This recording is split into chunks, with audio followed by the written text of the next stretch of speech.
menerima firman Tuhan? Mari bersama-sama katakan amin. Beri tepuk tangan yang meriah untuk kemuliaan Yesus Tuhan. Silakan duduk kembali sekalian. Ada sebuah perenungan yang saya renungkan hari-hari terakhir ini. Betapa bahagia dan senangnya saya ketika melihat ada orang Kristen yang menyala-nyala.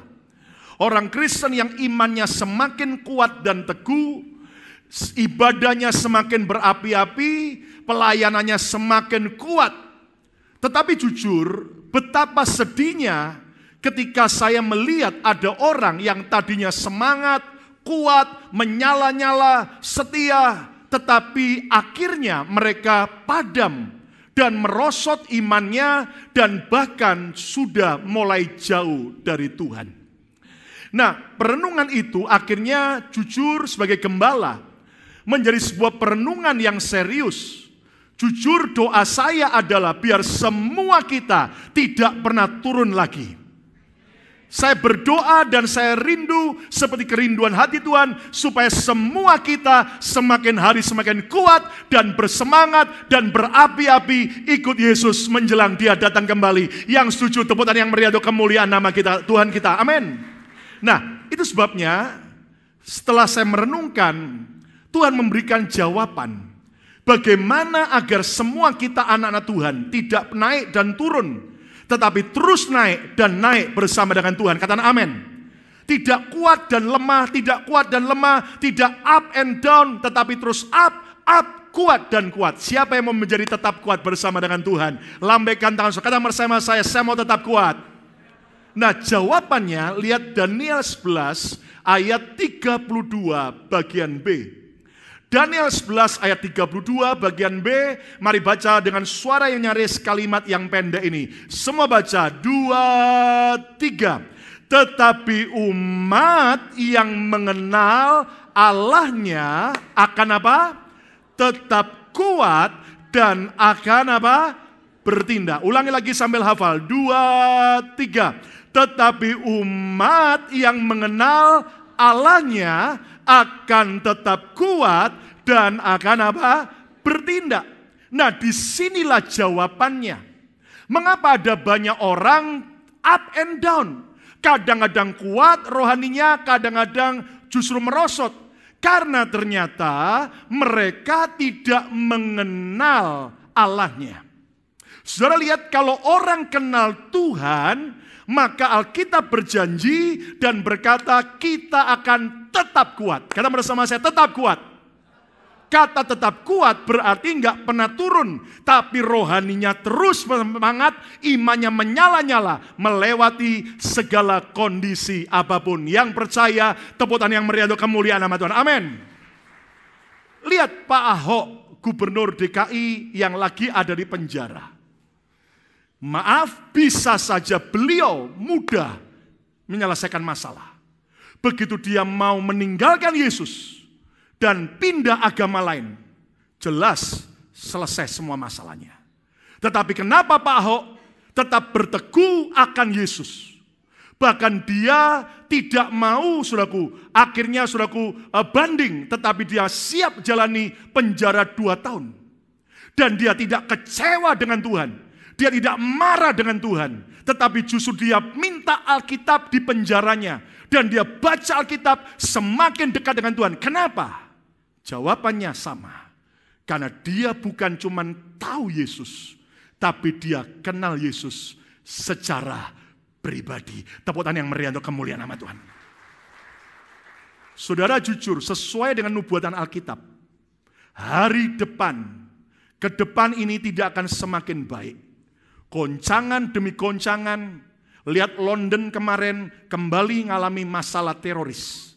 Di mana-mana sedang terancam soal radikalis dan juga oleh kelompok ateis. Jujur, sebagai gembala hamba Tuhan yang mengasihi saudara, kalau saudara cuma sekedar tahu Yesus, Anda cuma sekedar ke gereja dan Anda cuma jadi Kristen kulit, maaf, saya takut kalau saudara goyah. Tetapi kalau saudara mengambil keputusan, aku mau kenal Tuhan, saya yakin saudara lewati apapun, kita akan tetap kuat, bahkan akan bertindak merebut kemenangan bersama dengan Tuhan. Yang setuju katakan haleluya. Katakan haleluya. Nah, ulangi lagi ini ayat sama-sama, yuk baca sama-sama. Daniel 11 ayat 32 bagian B. Semua baca, 2, 3. Tetapi umat yang mengenal Allahnya akan tetap apa? Kuat dan akan bertindak. Katakan amin. Nah, kata mengenal di sini dalam bahasa Ibraninya dari kata yada. Kata yada diterjemahkan ke bahasa Inggris to know by experience. Mengenal melalui sebuah pengalaman pribadi. Semua orang tahu Donald Trump, tetapi tidak semua orang kenal Donald Trump. Nah, kalau kita cuman sekedar ke gereja, hanya tahu Yesus, tapi saudara tidak pernah punya pengalaman pribadi mengenal siapa Yesus secara pribadi, saudara akan jadi orang Kristen yang tidak kuat seterusnya. Tetapi sejak mulai hari ini kita mau berkata, Tuhan, aku mau kenal Tuhan secara pribadi, lebih dalam lagi. Percaya hidup kita akan dahsyat. Tepuk tangan yang meriah untuk kemuliaan nama Tuhan. Amin. Lihat berapa banyak orang Kristen, hanya masalah kecil. Doa enggak dijawab, ngambek, kecewa sama Tuhan. Hanya karena mungkin lihat kekurangan pendeta hamba Tuhan, sudah mundur. Lihat berapa banyak orang cuma hanya karena gesekan dikit, langsung tinggalkan gereja. Betapa itu adalah Kristen yang tidak kenal Tuhannya. Orang yang mengenal Tuhan secara pribadi, mengalami pengalaman pribadi, tidak akan pernah goyah lagi. Katakan amin, saudaraku. Nah, itu sebabnya dalam bulan ini, subtema kita mulai adalah soaring high in relationship. Terbang tinggi di dalam hubungan. Nah, kita harus mengerti bahwa kita harus punya sebuah relasi, sebuah hubungan yang benar dengan Tuhan kita. Kalau kita kenal dengan sebuah hubungan yang benar, percayalah lewat goncangan apapun, kita akan tetap kuat, bahkan kita akan bertindak merebut kemenangan dalam hidup kita. Katakan amin, saudaraku. Nah, judul khotbah hari ini adalah membangun relasi dengan Tuhan. Ucapkan bersama saya, 2, 3. Membangun relasi dengan Tuhan. Saudara, percayalah kalau kita punya relasi yang benar dengan Tuhan, relasi yang intim dan dekat dengan Tuhan, maka hidup kita akan dapat banyak benefit dan keuntungan. Setuju? Katakan amin. Lihat, kalau saudara punya hubungan dekat dengan presiden, maka jelas kita akan mendapat yang namanya begitu banyak keuntungan-keuntungan. Apalagi kalau kita dekat dengan raja segala raja, presiden di atas segala presiden, namanya Yesus, maka saudara, hidup kita tidak akan pernah rugi. Yang setuju katakan amin. Siapa yang mempunyai relasi yang baik dengan Tuhan Sang Pencipta alam semesta? Wow, ayo tepuk tangan yang meriah untuk kemuliaan nama Tuhan. Nah, hari ini kita akan belajar bagaimana cara membangun relasi dengan Tuhan. Yang pertama, berkenalan dengan Tuhan. Kata bersama saya harus berkenalan dengan Tuhan. 2, 3. Saya harus berkenalan dengan Tuhan. Saudara, kalau Anda mau kenal seseorang, maka kita harus belajar berkenalan dulu. Beberapa hari yang lalu ada teman yang cerita sama saya, Pak, saya dulu dengar banyak isu negatif tentang Pak Lukas, bla bla bla bla bla. Tapi setelah saya kenal, setelah saya tahu, nggak kayak begitu kok. Dan ternyata saya lihat kepemimpinan Pak Lukas tidak seperti yang orang katakan. Dan akhirnya dia kenal. Pepatah berkata, tak kenal maka tak sayang.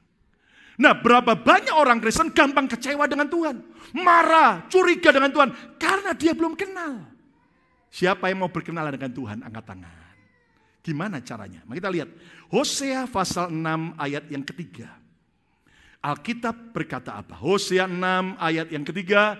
Yuk baca sama-sama 2, 3. Marilah kita apa? Mengenal dan berusaha sungguh-sungguh apa?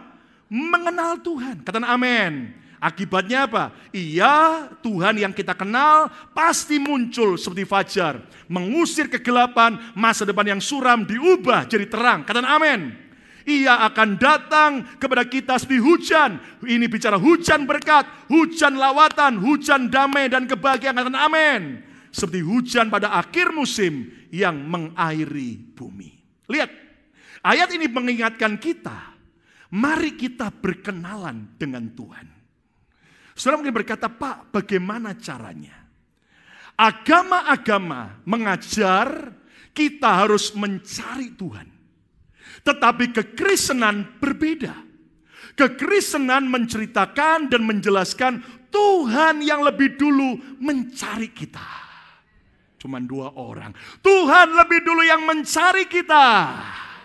Tuhan lebih dulu yang mau berkenalan dengan kita. Nah, inilah kekristenan. Satu hari ada seorang anak pulang sekolah, ditanya sama mamanya.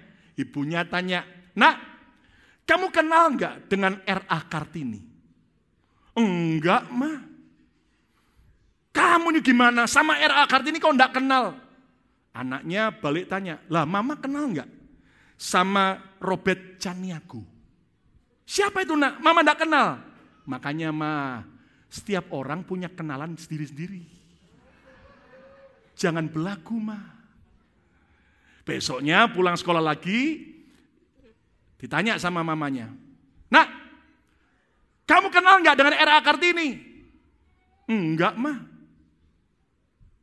"Kamu, Nak, kalau mau kenal R.A. Kartini, banyak-banyaklah baca buku sejarah Indonesia." Anaknya nggak malah nurut, malah tanya, "Lah, Mama, saya mau tanya. Mama kenal nggak dengan Angelina?" "Angelina yang mana?" "Makanya, Ma, banyak-banyaknya lihat handphone Papa." Gubrak. Kita harus belajar berkenalan dengan Tuhan. Saudara, di Amerika ada sebuah acara televisi reality show. Anda tahu ya, reality show itu bukan seperti sinetron. Sinetron itu semua fake, semua palsu, cuman berperan. Tapi kalau reality show itu asli, kehidupan nyata. Acara itu berjudul Undercover Boss. Siapa yang pernah lihat acara Undercover Boss? Angkat tangan. Oh, beberapa. Yang enggak angkat tangan itu kasihan.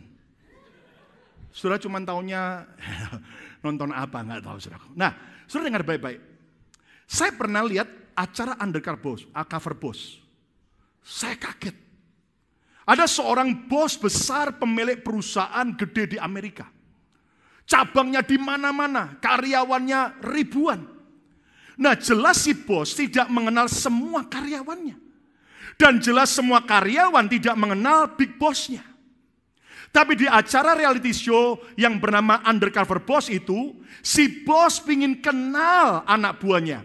Pingin tahu apa yang dialami anak buahnya. Maka dia mulai menyamar. Ya, nah, entah itu bos laki atau bos wanita, dari beberapa acara, Anda tahu saudaraku, sampai akhirnya ada bos yang rela menggundul rambutnya. Bahkan supaya gaul, supaya nggak dipikir orang hebat, dia pakai baju yang sangat sederhana sama dengan para pegawai yang lain. Bahkan yang lain mungkin pakai seragam kerja, dia juga pakai seragam. Bahkan dia ada yang laki-laki pakai anting-anting yang hanya fake, hanya tempelan. Bahkan pura-pura pakai tato supaya tidak dicurigai sebagai bosnya. Dan dia berubah makeover, menyamar. Lalu kemudian datang ke sebuah cabang perusahaannya. Dan diberitahu kepada manajernya, ini ada orang mau belajar kerja. Maka tolong diterima dan memang akan ada beberapa kameramen yang terus akan ngikuti. Itu karena supaya bisa belajar kerja. Lalu diterima. Nah, apa yang terjadi? Di hari yang ditentukan, bos yang menyamar ini datang. Dan dia memperkenalkan diri sebagai orang baru yang kerja di perusahaan itu.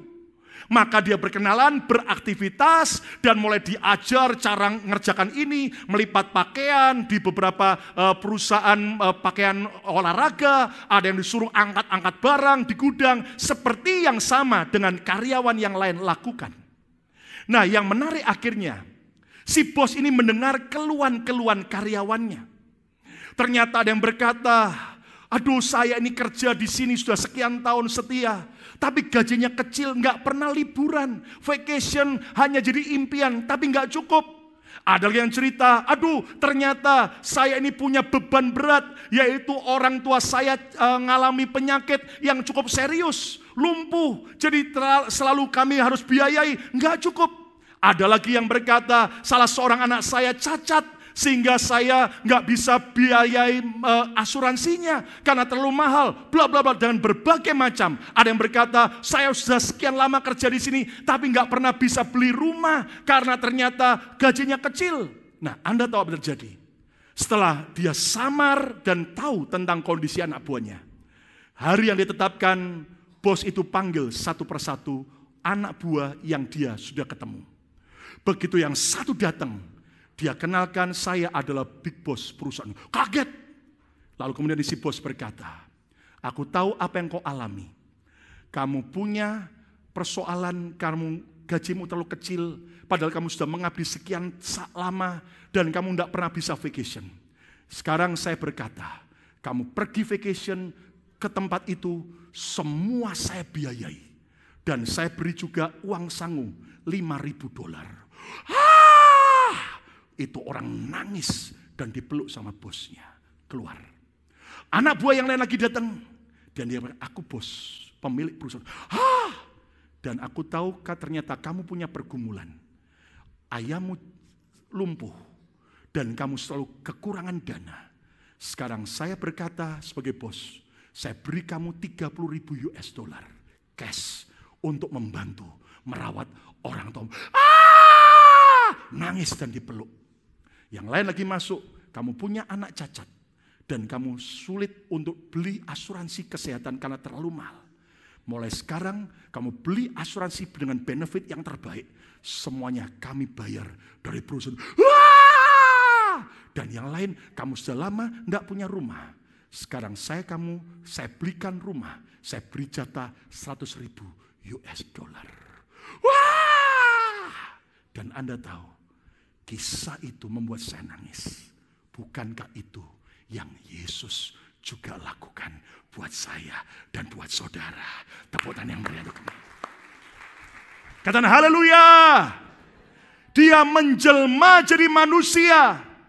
Dia yang adalah Tuhan rela turun ke dunia dan menjadi sama dengan kita. Dia turut merasakan penderitaan kita. Dia turut merasakan rasa kecewa kita. Dia ikut merasakan rasa ditolak. Dia ikut merasakan rasa sakit. Dia ikut merasakan rasa dikhianati. Dia ikut merasakan sakit, penderitaan. Dan semua dia lakukan untuk apa? Untuk dia rela mati di kayu salib. Untuk menebus dosa saya dan saudara. Supaya kita dipulihkan dan dijadikan ciptaan yang baru. Tepuk tangan yang paling meriah untuk kamu. Katakan haleluya. Katakan haleluya. Nah, mari kita berkenalan dengan Tuhan yang lebih dulu mau mengenal kita. Beberapa orang berkata, tapi Pak, saya sulit menggambarkan. Kok orang Kristen menyembah 3 Tuhan ya? Bahkan ada Allah Bapa, Allah Anak. Berarti ada Allah Ibu. Tuhannya orang Kristen beranak. Sorry, itu orang belum kenal. Saudara sekalian, di setiap kantong saudara pasti ada anak kunci. Nah, kenapa anak kunci itu disebut sebagai anak kunci? Apa berarti ada bapak kunci, kawin sama ibu kunci, lalu mengandung, melahirkan anak kunci? Enggak. Disebut anak kunci, memang sebutannya anak kunci. Anda naik tangga, setiap trap itu disebut sebagai anak tangga. Anda ke sekolah, Anda disebut sebagai anak sekolah. Itu bukan berarti karena ada bapak sekolah, bapak tangga, kawin dengan ibu tangga, melahirkan anak-anak sekolah, anak-anak tangga. No, disebut anak tangga, anak sekolah, karena sebutannya adalah memang demikian. Nah, setiap kita yang percaya Yesus juga, kita disebut anak Allah. Saya mau tanya sama saudara, lebih enak mana? Disebut tetangganya anak Allah atau disebut anak Allah? Kalau tetangganya anak Allah, bapaknya punya bakpao, tetangganya tidak dikasih. Tapi kalau bapaknya punya bakpao, anaknya pasti akan dikasih. Tepuk tangan yang meriah untuk kemuliaan amin. Amin. Allah Bapa, Allah Putra, atau Allah Anak, atau Sang Firman, Yesus, dan Roh Kudus. Pak, apakah kita menyembah tiga Tuhan? No. Alkitab menjelaskan kita menyembah Tuhan yang Esa. Kata bersama saya, Esa. Esa itu dalam bahasa Ibrani-nya ekat. Kata bersama saya, ekat. Bukan nekat. Lain, saudaraku. Kata bersama saya, ekat. Ekat itu artinya united. Sebuah kesatuan. Loh, maksudnya gimana Pak? Kita menyembah Tuhan yang satu dalam tiga pribadi. Tiga dalam satu, satu dalam tiga. Saya kok nggak mudeng Pak, saya kasih ilustrasi sederhana. Saudara tahu di atas matahari ada apa? Ini ada orang enggak ini saudaraku? Di atas matahari ada apa? Rimu. Di Indonesia maksud saya saudaraku. Masih ingat di bawah matahari biasanya ada apa? Carrefour.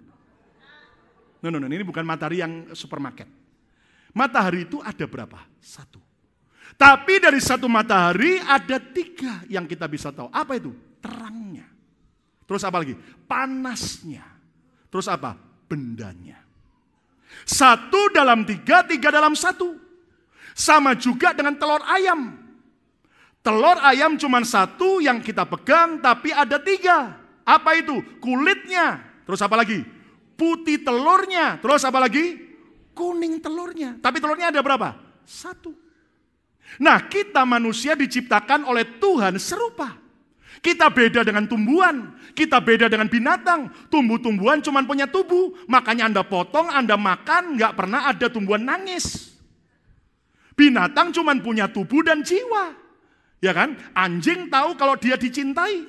Ekornya kemana? Atas. Ya kan? Kalau anjing itu marah, ekornya kemana? Bawah.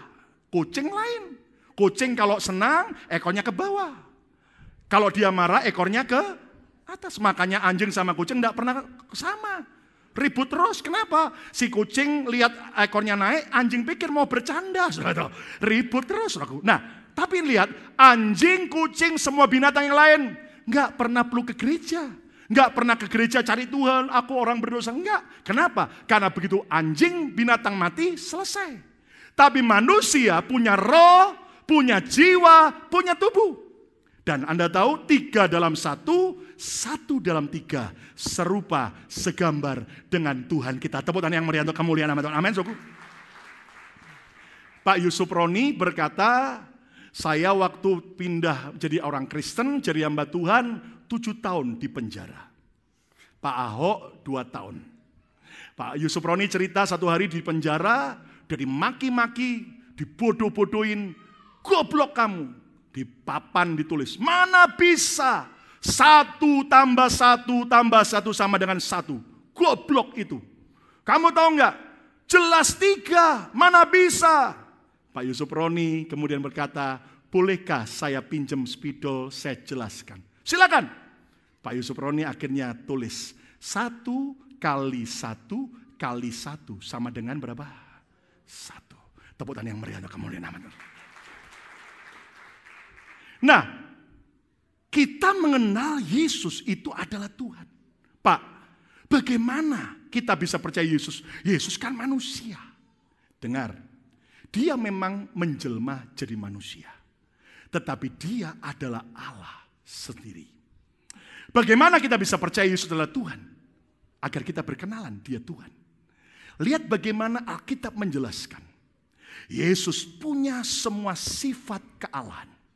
Yesus omniscient, maha tahu. Yesus omnipresent, maha hadir. Bahkan Yesus omnipoten, maha kuasa.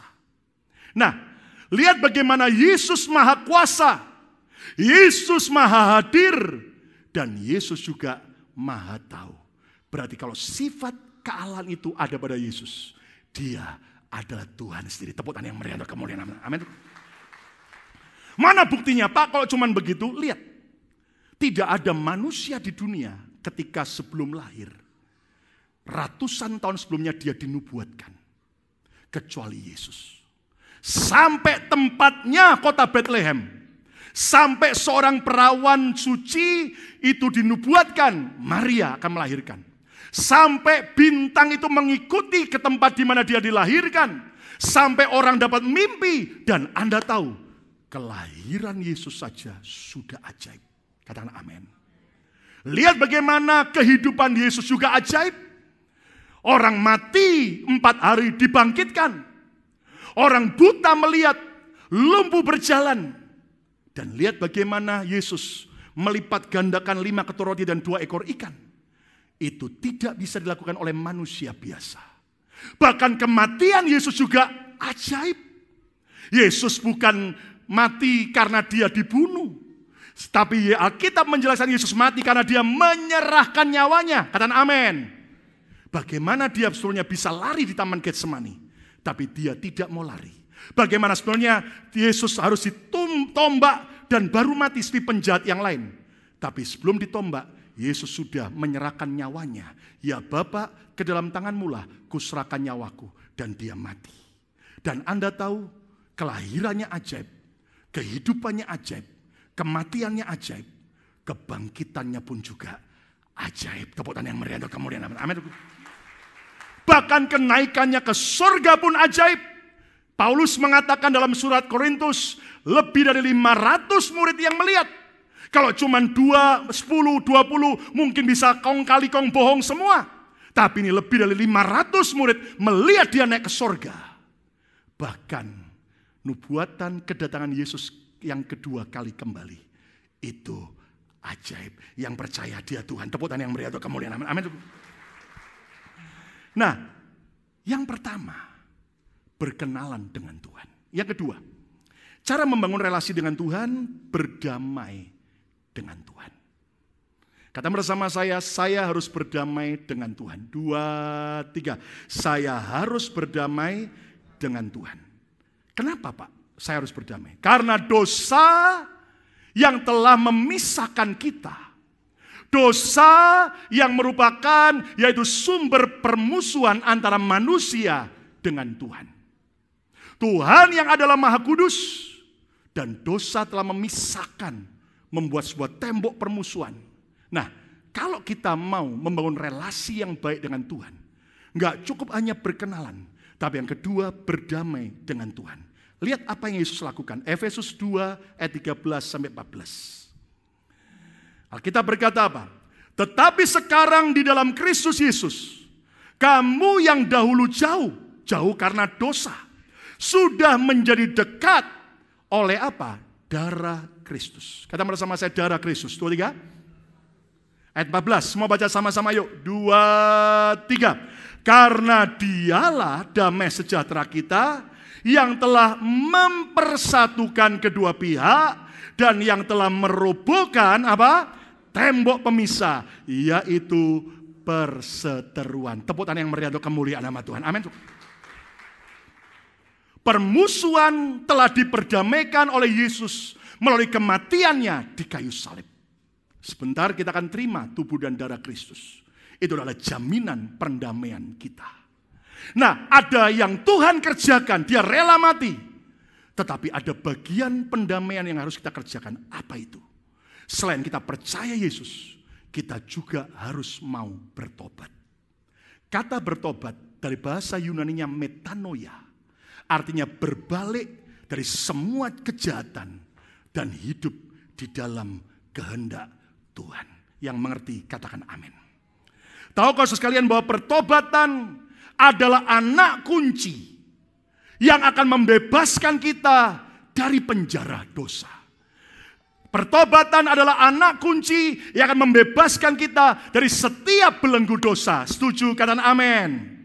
Saya percaya Orang biar terikat dosa apapun, perzinahankah, kesombongankah, cinta uangkah, asal orang itu mau berdamai dengan Tuhan melalui pertobatan, Tuhan bisa bebaskan. Saya baca sebuah true story. Satu hari ada seorang gadis tinggal di sebuah desa di daerah Thailand. Karena keluarganya miskin, karena pergaulan yang salah, anak gadis ini minggat, melarikan diri dari rumah orang tuanya. Merantau ke kota Bangkok. Dan dia di sana, jadi pelacur. Duitnya banyak, dan dia mengalami begitu banyak kesenangan dunia. Tapi dia sadar dia mempermalukan keluarganya. Dia sadar bahwa keluarganya juga tahu apa yang menjadi profesinya. Karena dia pernah ketemu dengan tetangga dekatnya yang melihat apa yang dia lakukan di Bangkok dan pasti memberitahu kepada orang tuanya. Dia sadar bahwa dia telah mempermalukan dan dia sadar pasti telah mengecewakan orang tuanya. Sampai satu hari dia sadar tentang semua keadaannya yang sangat jahat. Dan dia mau bertobat. Dan dia menulis sepucuk surat kepada orang tuanya. Dan dia berkata, "Papa Mama, adalah wajar kalau Papa Mama marah dan kecewa dengan saya. Karena Papa Mama pasti tahu apa yang saya lakukan di Bangkok. Tapi sekarang saya sadar saya salah. Saya mau kembali ke rumah, saya mau berubah jadi baik.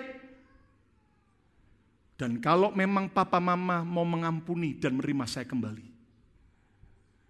minggu depan di tanggal sekian, jam sekian, saya akan pulang naik kereta api dari Bangkok. Dan rumah kita dilewati dengan rel kereta api sebelum stasiun pemberhentian di kampung kita. Kalau seandainya Papa Mama mau mengampuni dan menerima saya kembali, biarlah dari jendela kereta saya akan lihat, Papa Mama tolong taruh satu bendera putih di pohon di depan rumah kita. Tetapi kalau Papa Mama tidak mengampuni dan tidak menerima saya pun maklum. Dan saya tidak akan pernah pulang kembali." Di hari yang ditentukan setelah surat dikirim, si wanita ini cemas. Apalagi kereta itu semakin mendekati rumah. Begitu di depan rumah melewat, ini wanita kaget. Karena di pohon depan rumah itu tidak ada satu bendera putih. Tetapi satu pohon ditutup dengan kain putih yang lebar. Dan kedua orang tuanya membuka tangan dengan air mata. Maka tidak tahanlah si wanita ini.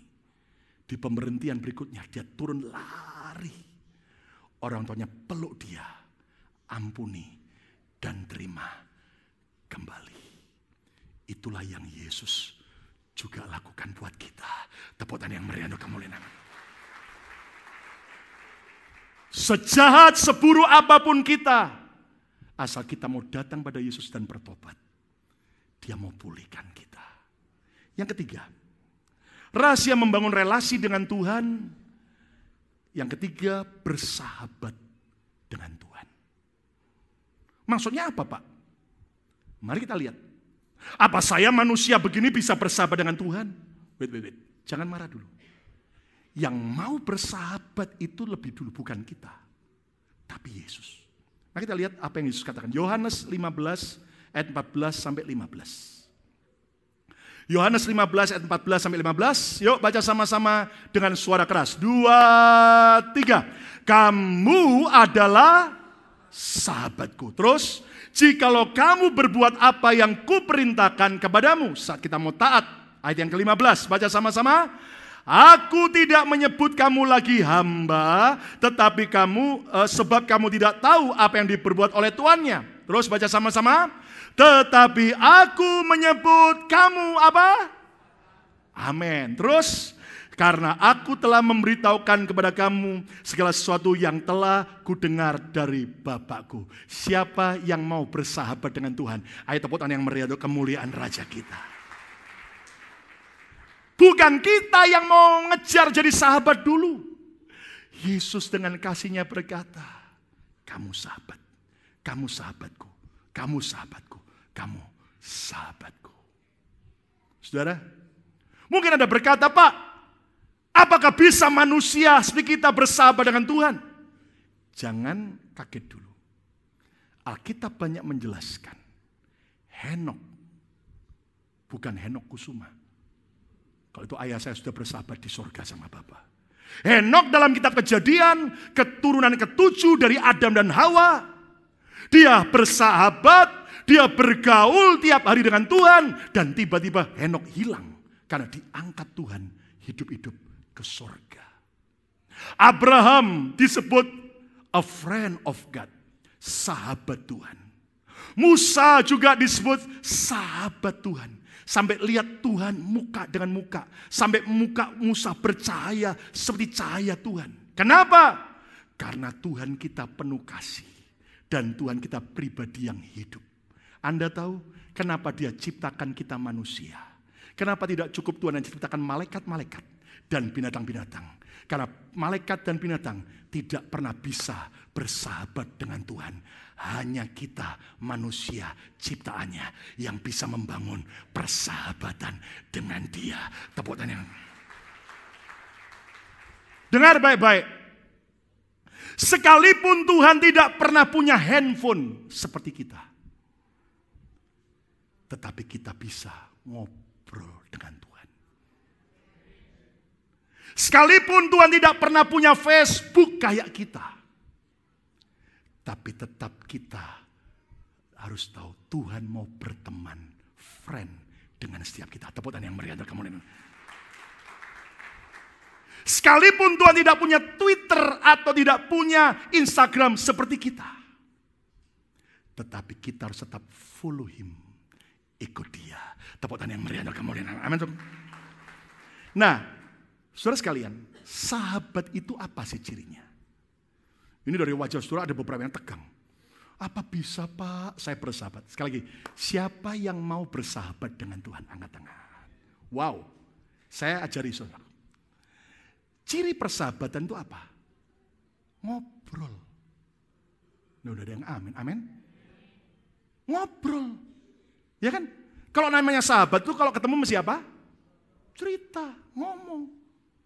Masa saya sahabat cuma gini diam. Enggak, pasti ngomong. Betul enggak saudara? Nah, kalau saudara tanya sama saya, Pak Lukas punya sahabat enggak? Saya punya beberapa manusia yang jadi sahabat saya. Tapi sahabat manusia terbaik saya adalah istri saya. Loh, amin? Kita itu harus, para suami harus punya sahabat terbaik itu istrinya. Karena istri itu penolong, bukan perongrong, apalagi penggonggong. Apalagi penggarong. Amin, saudaraku. Saya dengan istri itu ngobrol enak. Nah, ada beberapa teman juga jadi sahabat, saya ngobrol enak. Ya kan? Tapi enggak semua bisa bersahabat. Kenapa? Gitu. Karena ternyata belum saling kenal. Nah, saudara, Tuhan itu juga mau kita jadi sahabatnya. Artinya gini, ngobrol. Nggak ada yang amin, amin. Saya bersahabat dengan Tuhan. Sejak saya mulai dengar suara Tuhan. Siapa percaya Tuhan kita hidup? Apa ciri-ciri Tuhan yang hidup? Hah? Bisa mendengar dan bisa ngomong. Siapa percaya Tuhan bisa bicara dengan kita pribadi? Sih, ada yang tidak angkat tangan, ada yang masuk sih Pak. Sekali lagi, siapa yang percaya saudara bisa dengar suara Tuhan? Karena Dia Tuhan hidup. Tepuk tangan yang meriah untuk kemuliaan. Amin. Saya bisa jelaskan sama saudara ada 20 cara Tuhan bicara dengan kita. Banyak. Ada kata-kata lagu pujian. Wih, kata-katanya tiba-tiba nancep di hati. Itu Tuhan bicara. Ada ayat Alkitab yang Anda baca tiba-tiba satu jadi rema. Itu Tuhan bicara. Ada saat Anda dengar khotbah begini, ini juga Anda dengar suara Tuhan. Ada saat Anda mimpi. Ada yang saat Anda dengar suara hati. Yang Anda tidak mikir tiba-tiba ada suara hati yang bicara. Itu bisa suara Tuhan. Ada pikiran yang tidak Anda pikirkan tiba-tiba terbit. Ada juga yang suara audible. Ada juga yang melalui nasihat orang lain. Ada banyak cara Tuhan bicara. Karena Dia Tuhan yang hidup. Bukan Tuhan yang mati. Tepuk tangan yang meriah untuk kemuliaan. Amin. Patung punya mulut nggak bisa bicara. Patung punya telinga nggak bisa mendengar. Tapi kita punya Tuhan yang hidup, punya mulut, punya telinga. Dia bisa bicara dan mendengar setiap percakapan kita. Katakan amin.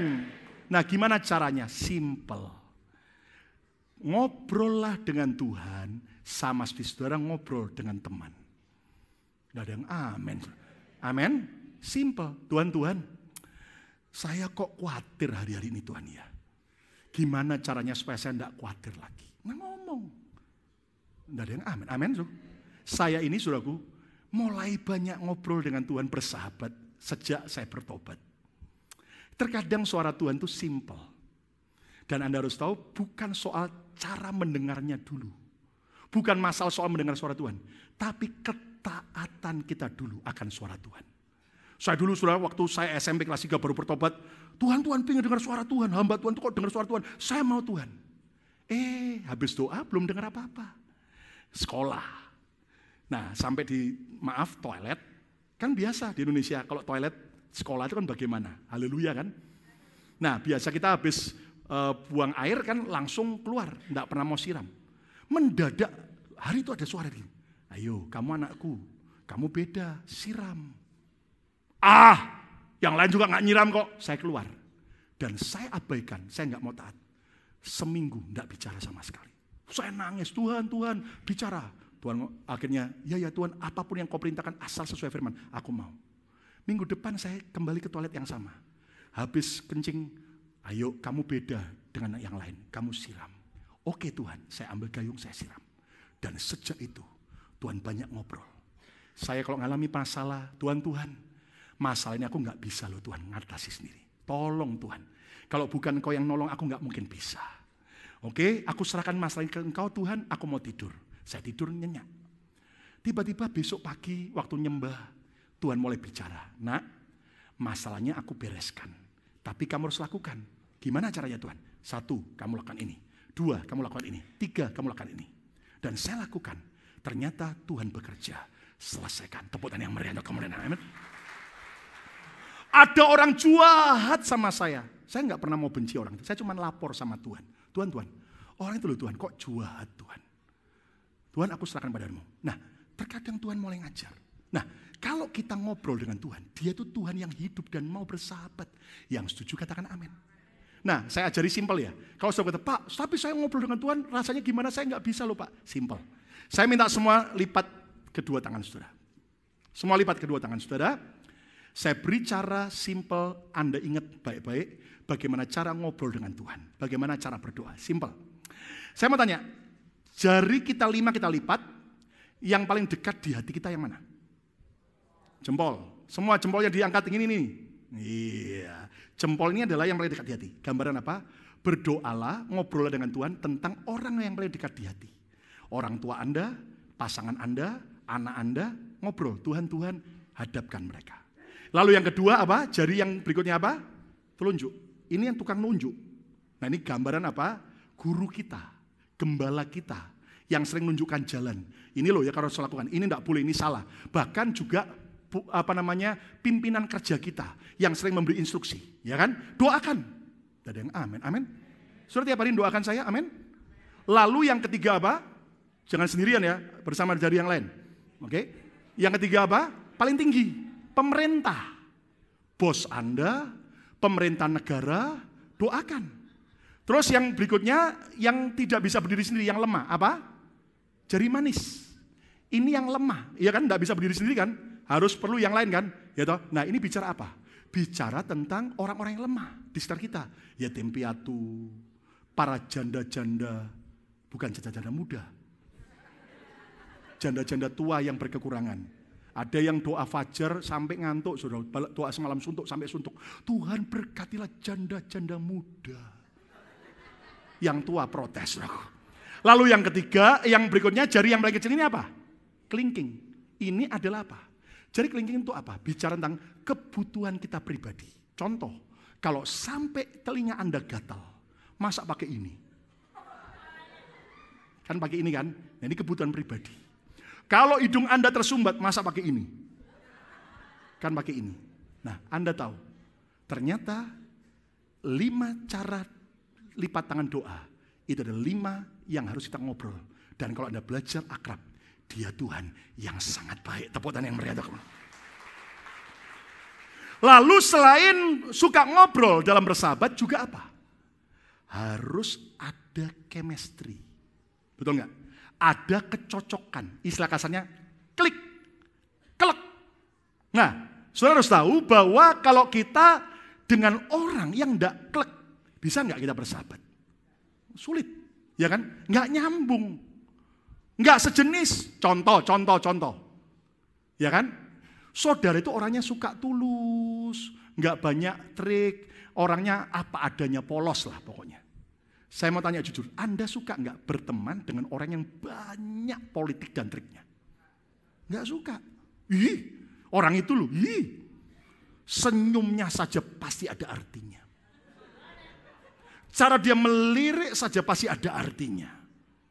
Cara dia ketawa, pasti ada artinya. Ujung-ujungnya utang. Maka Anda yang punya nilai tulus, nggak suka berteman dengan orang yang nggak tulus. Betul nggak, saudara?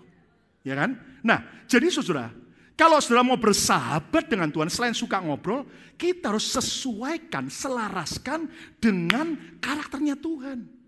Nah, itu sebabnya kenapa Roh Kudus itu salah satunya digambarkan seperti apa? Burung merpati. Waktu Yesus dibaptis oleh Yohanes Pembaptis keluar dari sungai Yordan, Roh Allah turun seperti apa? Bukan ayam jago, bukan ayam kalkun. Apalagi Roh Kudus kayak singa. Nah. Tapi seperti apa? Burung merpati. Kita bersama saya burung merpati. Dan di situ kita tahu, kalau kita mau bersahabat dengan Tuhan, mau bergaul dengan Roh Kudus, kita harus tahu sifat merpati itu apa. Saudara tahu merpati itu pendamai. Tidak ada yang amin. Amin. Pernah lihat merpati berantem? Enggak kan? Merpati, kalau burung merpati lihat, enggak pernah Anda lihat berantem. Kalau ayam jago berantem. Kalau orang Kristen tukang berantem. Di sini enggak ada, amin. Enggak ada yang ngaku maksud saya. Tapi kalau burung merpati lihat, bahkan sering kita lihat apa? Sering kita lihat cowoknya ngapain? Ngerayu ceweknya. Kur, ya kan? Terus burungnya dibukain. Yang jantannya.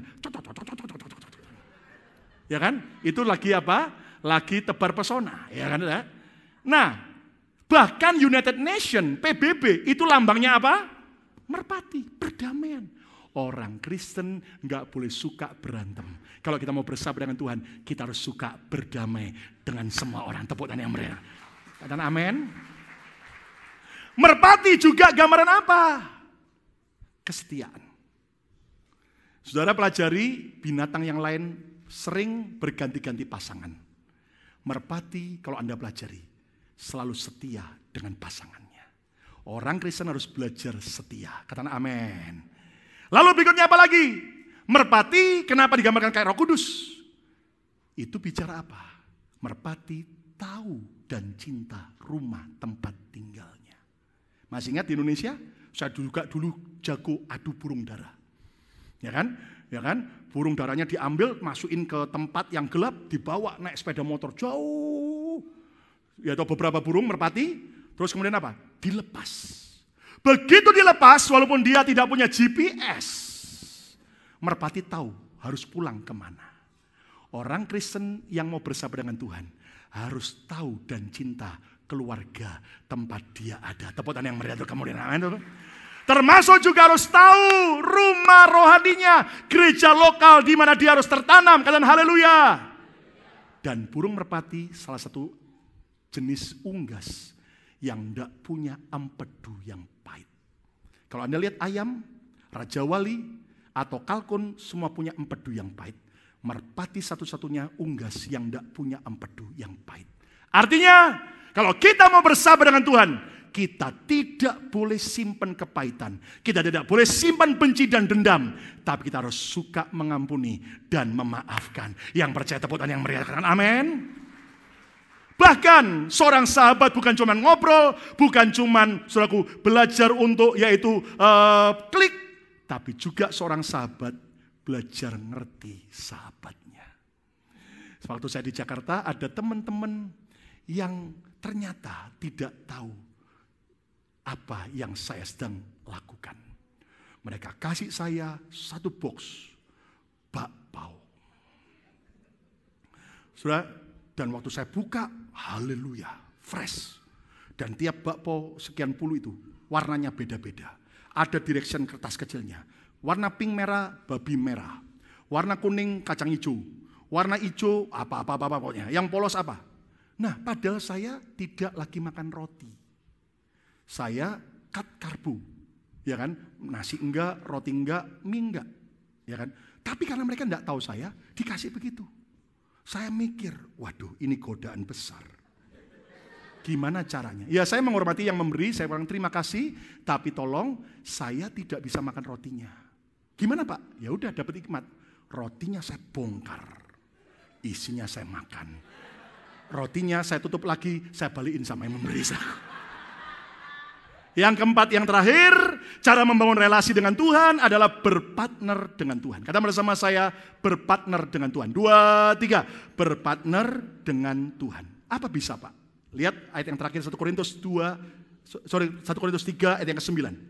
1 Korintus 3 ayat yang ke-9, baca sama-sama 2, 3. Karena kami adalah apa? Kawan sekerja Allah, partner dengan Tuhan. Enggak cukup kita hanya berkenalan dengan Tuhan, berdamai dengan Tuhan, tapi naik lagi bersahabat dengan Tuhan, tapi yang lebih lagi berpartner dengan Tuhan. Saudara ingat Yesus berkata, pikulah kuk yang kupasang dan belajarlah daripadaku. Kata kuk adalah gandar kayu yang dikenakan kepada sepasang lembu. Itu gambaran yang satu adalah Yesus, yang satu adalah kita berpartner dengan Tuhan. Artinya apa? Prinsip berpartner adalah gini.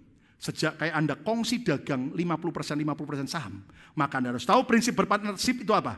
Milik bersama. Semua enggak milik kita pribadi lagi, tapi milik bersama. Itu sebabnya apapun yang Tuhan kita partner perintahkan, kita harus taat. Yang setuju, tepuk tangan yang meriah untuk kemuliaan. Amin. Keputusan juga harus bersama. Enggak semaunya sendiri, mau memutuskan sendiri. Enggak bisa, karena kita punya partner. Harus rundingan, kesepakatan. Itu bicara apa yang menjadi keputusan Tuhan, jadi keputusan kita. Masalah bersama, hadapi masalah dengan Tuhan. Kegagalan pun juga hadapi bersama dengan Tuhan. Percaya akan sukses bersama. Dan saat kita sukses, kita akan sama-sama bersuka cita, membagi hasil keuntungan, dan semua kita akan alami hidup yang indah. Sejak saya berpartner dengan Tuhan, hidup saya jadi ringan, dan saya lihat Dia campur tangan. Apapun yang kita kerjakan, Tuhan buat pertolongannya ajaib. Paulus berkata, hidupku bukannya aku lagi, tetapi Kristus yang hidup dalam aku. Artinya apa? Bukan lagi semua kita sendiri, tapi berpartner dengan Tuhan. Kesimpulannya, orang percaya yang mengenal Tuhan secara pribadi akan tetap kuat dan tetap bertindak. Siapa yang mau kenal Tuhan? Punya relasi baik. Ayo berdiri bersama-sama. Dan kita akan berkata 4 cara ini. Yuk ucapkan sama-sama. 2, 3. Berkenalan dengan Tuhan. Yang kedua apa? Berdamai dengan Tuhan. Yang ketiga, bersahabat dengan Tuhan. Yang keempat, berpartner dengan Tuhan. Mari kita berdoa bersama-sama. Tuhan, terima kasih buat firman.